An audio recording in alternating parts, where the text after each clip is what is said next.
बिहार में राहुल गांधी की वोटर अधिकार यात्रा चल रही है लगातार। लेकिन आज इस वीडियो में यह समझने की कोशिश करेंगे कि राहुल गांधी की जो वोटर अधिकार यात्रा चल रही है, जिसमें तेजस्वी यादव शामिल हैं, ये वोटर अधिकार यात्रा क्या वोट चोरी के खिलाफ एक बड़ा आंदोलन बन चुकी है, जो वो कथित तौर पर आरोप लगा रहे हैं। और उसी के साथ आज ये भी बात करेंगे कि क्या इस यात्रा ने इंडिया गठबंधन को एकजुट किया है, और अगर किया है तो कितना किया है। नमस्कार, मैं हूं उज्जवल मिश्रा और आप देख रहे हैं भारत एक्सप्रेस। वोटर अधिकार यात्रा की शुरुआत 17 अगस्त 2025 को बिहार के सासाराम से हुई। राहुल गांधी और आरजेडी नेता तेजस्वी यादव ने मिलकर इस 16 दिन की यात्रा को शुरू किया। 1300 किलोमीटर की ये यात्रा दूरी तय करेगी और बिहार के 20 से ज्यादा जिलों को कवर करेगी। आप देखते होंगे कि कभी राहुल गांधी कार पर होते हैं, कभी राहुल गांधी बुलेट पर होते हैं। तो ये तमाम तरह से अलग अलग तरीके से इस यात्रा को कवर करने की कोशिश की जा रही है। इसका मकसद है वोट चोरी के खिलाफ जागरूकता फैलाना, जो राहुल गांधी लगातार आरोप लगा रहे हैं। और ये कथित वोट चोरी के खिलाफ इस यात्रा को निकाला जा रहा है। राहुल गांधी का आरोप है कि बीजेपी और चुनाव आयोग मिलकर SIR के जरिए मतदाता सूची में गड़बड़ी कर रहे हैं, जिससे लोगों के वोटिंग अधिकार छीने जा रहे हैं। ये यात्रा 1 सितंबर को पटना में एक विशाल रैली के साथ खत्म होगी। ये तो थी यात्रा की जानकारी। अब सबसे बड़ा सवाल ये है, जिसकी बात हमने पहले ही कही थी, कि क्या ये यात्रा इंडिया गठबंधन को एकजुट करने में कामयाब हो रही है। तो इसका जवाब अभी जो मोटा माटी बड़े तौर पर दिखता है वो है हाँ, काफी हद तक तो दिख रही है।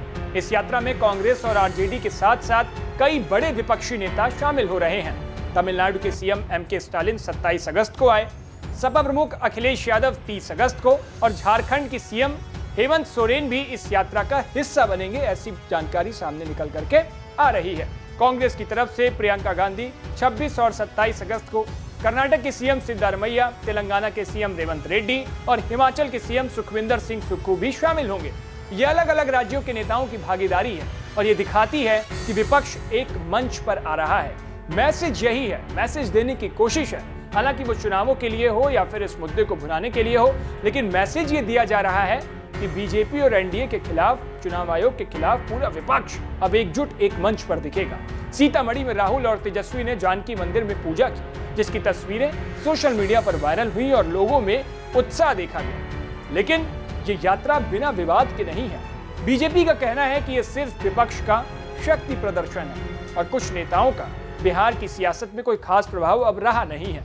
साथ ही ममता बनर्जी, उद्धव ठाकरे और शरद पवार जैसे बड़े नेताओं की गैर मौजूदगी इस यात्रा पर सवाल उठा रही है। कुछ का मानना है कि ये यात्रा कांग्रेस के लिए सीट बंटवारे में दबाव बनाने की रणनीति भी हो सकती है, क्योंकि पिछले चुनाव में कांग्रेस का प्रदर्शन कमजोर रहा था।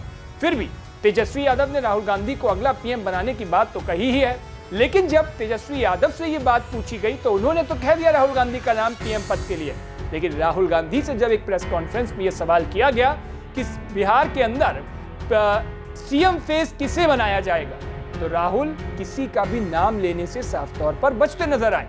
तो ऐसे में सवाल ये उठ रहा है कि इंडिया गठबंधन कितना एकजुट है। उससे पहले बड़े नेताओं की गैर मौजूदगी, शरद पवार जैसे नेताओं का इस यात्रा में नाम ना आना, शामिल ना होना, ये एक और बड़ी गैर मौजूदगी दिखाता है कि क्या इंडिया गठबंधन एकजुट हुआ है। अब इसके बाद जब PM बनाने की बात तेजस्वी यादव ने कही थी, तो मैसेज तो देने की ये कोशिश हुई कि इंडिया गठबंधन की एकजुटता बहुत बड़ी है और इसका संदेश भी दूर तक जाएगा। लेकिन राहुल गांधी से जब ये सवाल हुआ, तो बवाल तब मच गया कि राहुल गांधी ने तेजस्वी यादव का साफ तौर पर नाम क्यों नहीं लिया, जबकि तेजस्वी ने तो एक झटके में PM पद के लिए राहुल का नाम ले लिया था। तो क्या ये यात्रा बिहार विधानसभा चुनाव 2025 में गेम चेंजर बनेगी? ये यात्रा न सिर्फ वोट चोरी के मुद्दे को उठा रही है, बल्कि विपक्ष को एकजुट करके बीजेपी को कड़ी टक्कर देने की तैयारी भी कर रही है। पटना में होने वाली आखिरी रैली में गठबंधन की ताकत का असली प्रदर्शन होगा। लेकिन सवाल ये भी है कि क्या ये एकजुटता चुनाव तक बरकरार रहेगी या फिर सीटों के बंटवारे में ये बिखर जाएगी। वोटर अधिकार यात्रा बिहार की सियासत में एक नया रंग तो ला रही है, लेकिन क्या ये इंडिया गठबंधन को और मजबूत करेगी या फिर बीजेपी इस यात्रा को अपने ही पाले में भुनाने में कामयाब हो जाएगी? ये आप हमें बताइए। ये सवाल हम आप पर छोड़ रहे हैं, तो इसलिए अपनी राय हमें कमेंट बॉक्स में जरूर बताइएगा। वीडियो पसंद आया हो तो लाइक, शेयर और सब्सक्राइब जरूर करिएगा। देश और दुनिया की बाकी तमाम खबरों के लिए देखते रहिए भारत एक्सप्रेस।